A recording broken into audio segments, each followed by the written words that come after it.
Bismillahirrahmanirrahim. Assalamu alaikum to all of you.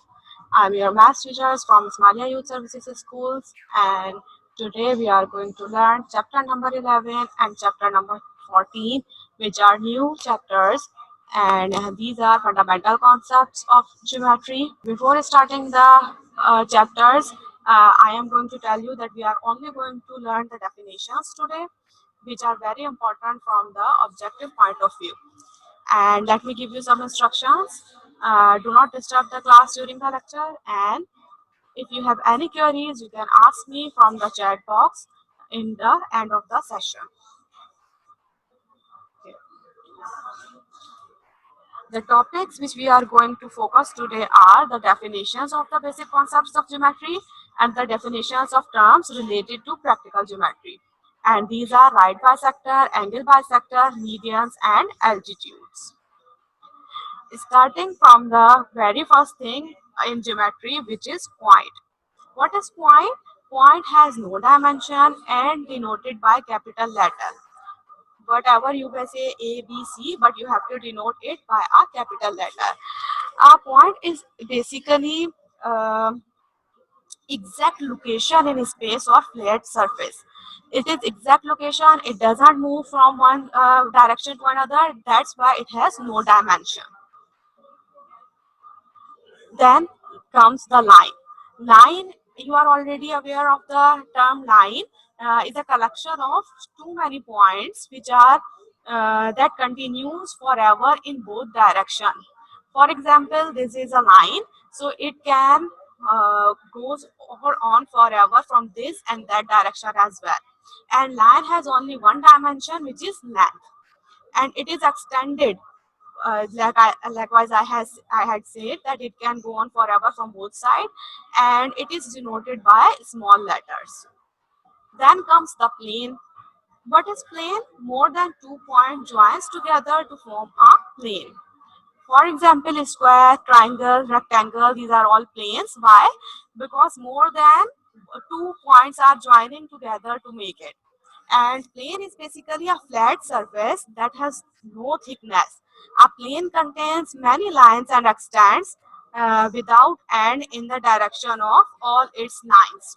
And it is also denoted by small letters, and it has two dimensions, as I have told, length and breadth. Then comes the space or volume. Space or volume is basically the expanse or continuous area which is free, which is available or unoccupied. For example, this is a cube and it has a volume in it. It is empty, for example, so there is some space between it. So this is space and it is calculated in the terms of volume. And it has three dimensions, as you can see: the length, the breadth, and the depth or height of this cube or any room or anything else whose space is being measured. There are some points which are to be noted by these things. The thing is that a point is a subset of a line. What is subset? Subset is the element of any set. For example, a line. A line is a set of closely placed points together. So whenever we place many points together, they form a set of line. So these points are subset of that line. Subset means these are the elements of the line. And line is the subset of a plane. Why? Because plane has too many lines. Plane is made up of so many more than two lines or like that. And plane is a subset of a space. Then subsequently, if point is a subset of line, line is a subset of plane, and plane is a subset of space, so it means that point is also a subset of plane and space, and line is also a subset of plane and space. Okay, then the term comes which is coincident points. What are coincident points? If 2 points P and Q represent the same location, they are said to be coincident points. Symbolically, points P is equals to Q are coincident points. Basically, the theme behind it is that coincident points are in common domain having the same image. For example, there are 2 points placed one on another, These points are called as coincident point, or you can see that there is only a minute point in a plane, and someone says it as P and someone says it as Q. So P is exactly equals to Q. So it means that they are coincident points. Now comes towards the coincident lines. What are coincident lines? Coincident lines are basically two lines that lie exactly on top of each other. For example, these are two lines. But how many lines can you see? You can see only one line. Why? Because the other line is behind it. The second line is exactly on the top of it. So you can see only one line. But however, there are two lines drawn, and so that's why they are called as coincident lines. Okay, there is a postulate about these lines, and the postulate says that one and only one line passes through two distinct points. What does it mean? It means that if there are 2 points, for example, this is point number one and this is point number two, and you have to pass lines through these points. So how many lines you can pass through these points? You can pass only one line through these points. Why? Because a line is getting passes through it, and it is going on in a straight way and passing through it as well. So it means that only line at a time can pass through these 2 points. Or you can say that 2 points determine a line. This is postulate number one. And let me tell you what are postulates exactly. You may have an idea already. As you can see, this is a postulate. So what is why do we call it as a postulate? Postulate or axioms are the rules which has been set by mathematicians and scientists, and they have been framed in a way that they do not possess any proof, but they have reasoning behind them. For example, this is a postulate of line. So it says that 2 points determine a line. So it is a universal truth. It has been reasoned by mathematicians, and it is a universal truth. That's why it is called as postulate. Now moving forward, collinear points. What are collinear points? Collinear points are points that all lie in the same line, whether they are close together, far apart, or from a ray, line segment, or line. What does it mean? It means that any points which lie in a same line. For example, these are 3 points over here, and they are passing through the same line, right? So that means that they are in a same in a collinear position. So that's why these are called as collinear points. What if it hasn't been a line, but it has been a ray or a line segment, and the points on it are also called as collinear points. Now moving forward for non-collinear points. What are non-collinear points? The points which do not lie in the same line are known as non-collinear point. For example, these are 3 points A, B, and C. They are far apart. They are not passing from a same line, so that's why they are called as non-collinear. The first one was collinear because they were passing from a same point. Now these are non-collinear from a same line. Now these are non-collinear because they are not passing from a same line. You can see in this example as well, P, Q, R are passing from the same line. That's why they are collinear. And A, B, and C are non-collinear. Why? Because they are not passing through a same line or line segment or a ray. Now, there are some postulates which are related to collinear and non-collinear points. Let us discuss them first. The postulate number one says that 2 points are always collinear. AB are collinear and BC are also collinear. You can see in this slide A and B. They are collinear. Why? Because they are passing through the same line. If I would consider B and C. So B and C can also pass through a same line if I would draw the line over here. So they are also collinear. If I would draw a line like that, so CD would become collinear. So wherever there are 2 points on a plane, they are collinear. Now moving towards postulate number two. Postulate number two says that countless lines can pass through a point. Line number one, L1, L2, L3, and Ln are passing through a point O. What does it mean? It means that wherever there is one point, which is O over here, like that, a countless, infinite number of lines can pass through it. But I have told you before in the first postulate, I told you that wherever there are 2 points, only one line can pass through it.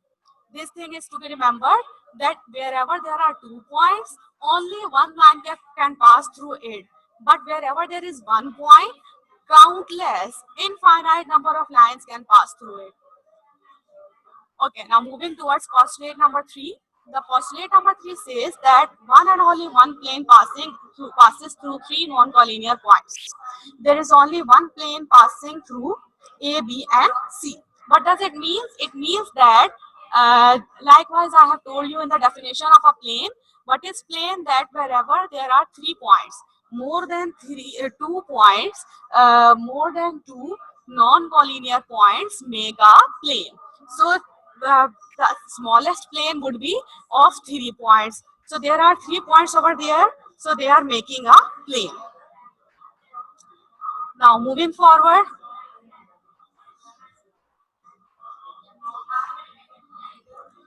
postulate number 4. If any 2 points of a line L be on the plane, the whole line L lies on the plane. What does it mean? It means that if there are 2 points like A and B in this example are on a plane, so it means the whole line L is on the plane and the plane name is P. So if I say that P is the name of the plane and a line is going on over here, so there must be 2 points of a line which should be on the plane. It means that if 2 points are on the plane, it has the whole line. Like I have told you that plane contains many lines and extend without end in the direction of all its lines. So that's why the line over here is contains only 2 points. If there are 2 points on the plane, it means the whole line lies on the plane. Moving forward, okay, now comes towards line segment. You are already aware of the term line segment. Segment means part of anything. So line segment means that part of the line. If I cut up a line from 2 points, then the portion of that line between them is the line segment. You can see in this example as well, if A and B are 2 points, A and B like this, then the line segment AB denoted as AB and line segment over here is the sets of points consisting of points A and point B, right? Point A and point B, and all the points between A and B, and all the points between A and B. It means that the points from A to B, all the points lying in between them is called as a line segment. And A and B would be termed as the end points of the line segment. Okay, now moving forward for opposite rays. What are opposite rays? Opposite rays are basically the rays which have a same vertex. For example, these are opposite rays. So they have a same point, they have a same endpoint, and they moves into the opposite direction. For example, AX and AY. This is AX and this is AY. Are opposite rays if A is between X and Y.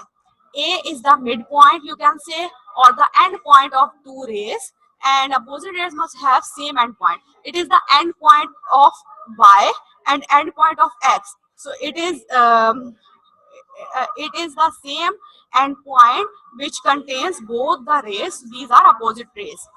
But here you can see in this example MS and LS. They also possess the same endpoint. So are these opposite rays? No. Why? Because they are not collinear or they are not straight. And these are, if you can see this, DE and ED, they are also not opposite rays. Why? Because they do not possess same endpoint. Okay, what does your book says about the opposite rays? The book says that two rays AB, these are AB and AC, they are said to be opposite rays if they are collinear in a straight line. You can say they have a common endpoint. A is a common endpoint for AB and AC as well.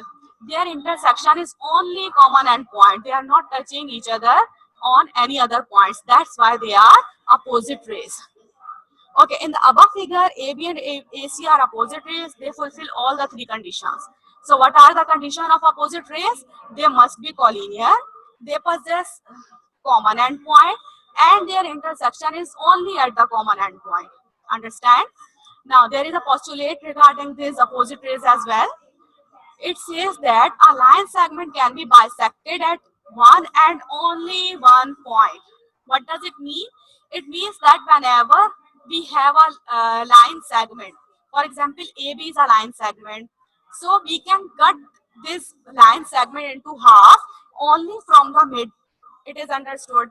So that's why any line segment can be bisected. Bisected means bi means two parts and sected means parts. So whenever we have to cut any line segment into two parts, there is only one possibility that we cut it from the midpoint, and midpoint is only one.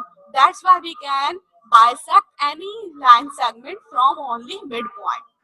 This postulate tells us that on line segment AB, there is only one point P between A and B such that AP is equals to BP. So what does it mean? It means that whenever we cut the line segment from the mid, it divides this line segment into two parts, which is AP and BP. They both are equal to each other. Why? Because we have cut it out from the mid. Now moving forward for angle. What is angle? An angle is the union of two non-collinear rays having a common endpoint. What does it mean? It means that there are two rays. One is OA and the other one is OB. So they are in such a way that they are non-collinear. They are not in a linear form and they are having a common endpoint which is O. So whenever they meet each other, an angle is formed. The rays constituting the angle are called its arms. These rays are called as arms or sides, and the common endpoint is called as vertex. You are already aware of these terms. In this figure, OA and OB are two non-collinear rays having one common endpoint O. So you are already aware that they are non-collinear and they are intersecting from a common endpoint which is called as O. OA and OB are the arms of angle AOB and O is the vertex. And angle is denoted by the symbol this. This is the symbol for angle. So the angle can be named as AOB, BOA or simply angle O. What does it mean? It means that whenever we have to name an angle, we have to name it in a way that the vertex comes in between. Either you would call it AOB or BOA or you can just simply call it as an angle O. Now moving forward for angle construction postulate. What does angle construction postulate means? It means that if we have a plane, for example, this is a plane. But what type of plane is this? This is half plane, right? This is half of a plane. So only one and one ray can be drawn in half plane. Why? Because this is from the edge. This is the edge of the half plane. We have drawn one ray over here, right? OA. And we are making another ray over here, which is OB. So in above example, what is the measurement of this angle? The measurement of this angle could be theta degree in such a way that this theta is greater equal to 0 or less equal to 180 degree. What does it mean? It means that whenever we draw an angle into the half plane, we can only get an angle which is equals to greater than 0, equal or greater than 0 or less or equal to 180. Why? Because it is the half plane. But if you reverse the process and make a full turn of this angle, the angle would be of less than 360. Why? Because on 360 turn, it would all again comes to the 0 degree. Understand? So this is the angle construction postulate. Okay, now moving forward for adjacent angles. What are adjacent angles? Adjacent angles have some conditions. What are the conditions? That they share common vertex. This is the vertex L. So there are two angles. One is KLT and the other one is TLM, or you can say 1 and 2. So 1 and 2 are two angles and they are sharing a common vertex which is L. And one side as well. This side LT. LT belongs to TLM as well as KLT, right? And no common interior points and no other interior points belongs to both of them. So there are three conditions of adjacent angles. What are the conditions? They share common vertex, they share common arm, and their interior point does not belongs to both of them commonly. Now moving forward to angle bisector. What is angle bisector? Angle bisector is basically a line which cuts the angle into two parts. You are already aware of the term bisector, as I have told you before. Bi means two, sector means parts. So angle bisector means cutting angle into two parts. So an angle bisector is a line or ray that divides an angle into two congruent angles. It means that whenever a ray or a line cut the angle into two parts, we got two congruent angles. For example, in this figure you can see KM cuts bisects the angle JK and L, and we have got two angles LKM and MKJ, and these two angles are congruent to each other. Okay, there is another postulate which is called as unique bisector of angle postulate. What does it mean? One and only one bisector of an angle can be drawn. As I have told you in previous slides, that only if we have a line segment, we can only cut it into from the midpoint to get two halves. So likewise, if we have an angle, we can cut it only from the midpoint to get two congruent angles. Understand? So that means that we have a line which cuts the angle into two parts from the mid. It is called as angle bisector. And only one bisector can be drawn. Why? Because we have to cut it out from the exact midpoint. So only one bisector can be drawn. Moving forward, there are two types of angles: complementary angles and supplementary angles. Complementary angles are what type of angles?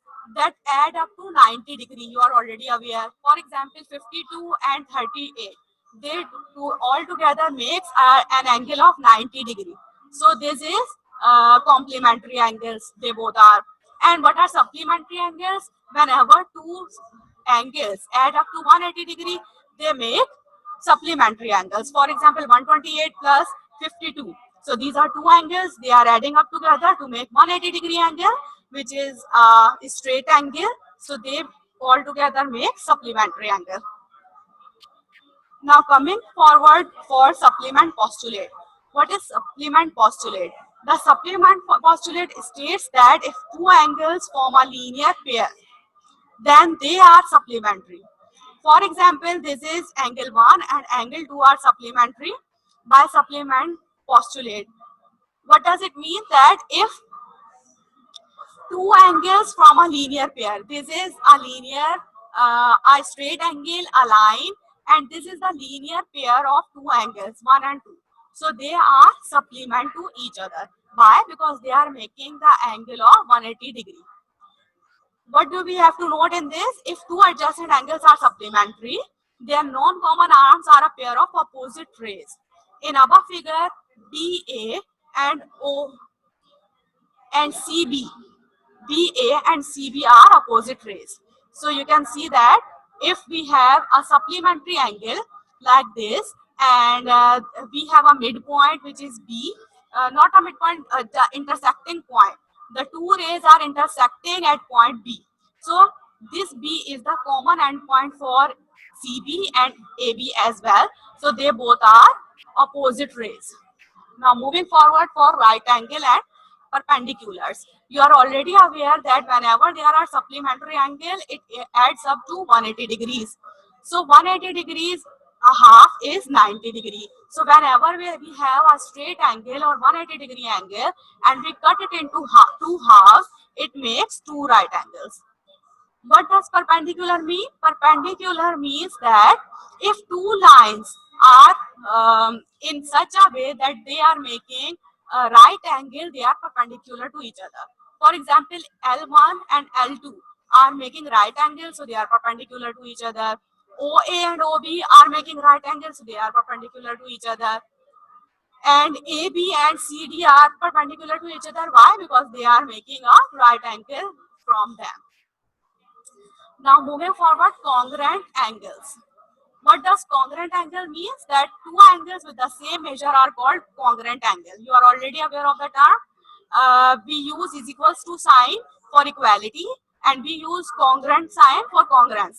Why? These both are almost same, have almost same meaning. We usually use this congruence in geometrical sign and we use this is equals to sign as in arithmetic, but they are almost same. And we have some of the definitions over here which we have to keep in mind. Every angle is congruent to itself. You are already aware, every angle to congruent to itself. All right angles are congruent to angles, are congruent angles. Why? Because all the angles are of 90 degrees, so all right angles are congruent. If two angles are complementary, then each of them is acute angle. You are already aware that complementary angle are those which makes the total of 90 degree. So the total of 90 degree would make by the degree which is less than 90 degrees. So both the angles now complementary angle are acute angle. Complements of congruent angles are congruent. Why? Because what is complement? It is the 90 degree angle. So all the 90 degree angle are congruent. Supplements of congruent angles are congruent. Why? Because they are of 180 degree. Now moving forward for vertically opposite angle. What does vertically opposite angle mean? Vertically opposite angle means that the angle whose arms from two pairs of opposite rays are called vertically opposite angles. For example, you can see in this case, AOC and DOB are vertically opposite angles because they are opposite to each other. As a resultant, OA and OB are opposite rays. CO and OD are opposite rays. Why? Because they have common endpoint. Now moving forward for right bisector. What does right bisector mean? Right bisector is basically, you are already aware that it is right angle bisector. Right bisector it is because it makes right angle from the side of the triangle, or it is perpendicular to the side of the triangle. Whenever we have a line which is perpendicular to the side of the triangle, they make right bisector. A straight line which bisects the sides of the side of a triangle and also perpendicular to the side is called the right bisector of the sides. What does it mean? It means that AC has a right bisector OM. Why? Because it is cutting AC into half and it is also making the right angle to AC as well. Moving forward for bisector of angles of a triangle, what does it mean? It means that whenever we cut the angles into halves, it would make two congruent angles. For example, this is angle A, it is cutting into half, it is bisecting. So it means it is bisector of angles of a triangle. Median of a triangle. What does median of a triangle? Median are lines that join vertices. This is the vertex from the midpoint of the triangle. This is called as median of a triangle. Now, altitude of a triangle, what does altitude means? Altitude means that altitude of a triangle is the perpendicular distance from the base to the vertex. This is the base and this is the vertex. So, from the base to the vertex, the line comes out is called as perpendicular. It may be inside of the triangle as is this, or maybe outside of the triangle in case of the acute angle or right angle as well. So that's all from my side. Let me give you some home tasks. The home task is that you have to make 25 MCQs from all the topics which I have teach you today, and you have to do it into the fair copy. So that's all. Allah Hafiz.